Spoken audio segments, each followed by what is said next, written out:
Let's welcome back to the show Nicole Neily, the president and founder of Parents Defending Education.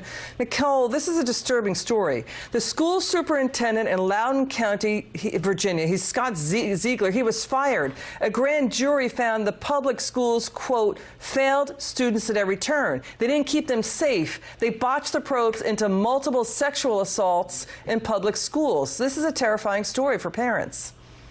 It is horrifying. And, the first thing I have to say is good riddance to bad rubbish. And shame on Loudoun County Public Schools for taking 18 months to come to this resolution. It should have happened off the bat, but at least he's finally gone. Nicole, the more we dig into this story, the worse it gets. Let's watch the father in this story, Scott Smith. He was arrested after the school board. He said the school board was covering up his daughter's sexual assault. Watch this. There's nobody held accountable by name. That whole report laid out a bunch of, misdeeds, criminal, situations perhaps.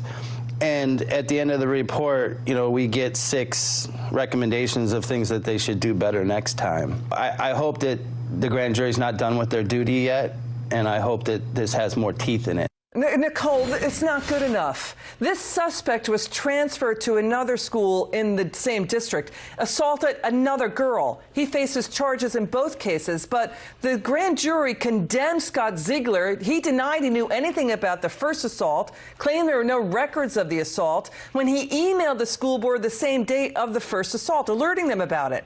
This scares parents nationwide. And it should. I mean, this is shame on them for lying and gaslighting parents, pretending, covering up, trying to cover their tracks. And this is, passing the trash and putting other students in danger. This family has been through hell. Very few people have the fortitude to endure the kind of public shame and mockery that the Smith family has. They deserve better. And, that's why the system depends on this. They depend on parents who will just drop out in the face of adversity. So thanks to Scott Smith, they actually were able to get a resolution. But, you had, the DOJ investigating school board parents as domestic terrorists.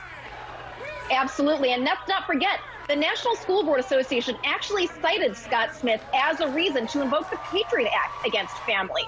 And so Listen, talk about having egg on their face. Both attacks were vicious. In the second one, the assailant nearly suffocated. He's allegedly almost suffocated her to death.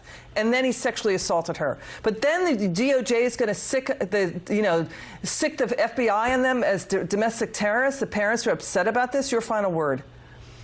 It's little wonder that families have lost trust in the system. And so I'm thankful that the House is going to start investigating and exercise proper oversight into how DOJ did these investigations and the role that they have played and the administration, the executive branch played in sticking the Department of Justice. But the problem is, after that assailant went to the other school, they didn't do anything about it. They just let it happen, Right, so and in Loudoun, more heads should roll, absolutely. So what's going to happen, finally?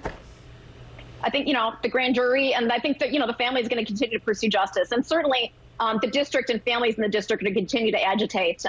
Next year, there's an election. All 7 school board members in Loudoun are up, and I know that families in the district are excited. Got it. Nicole Neily, thanks for joining us.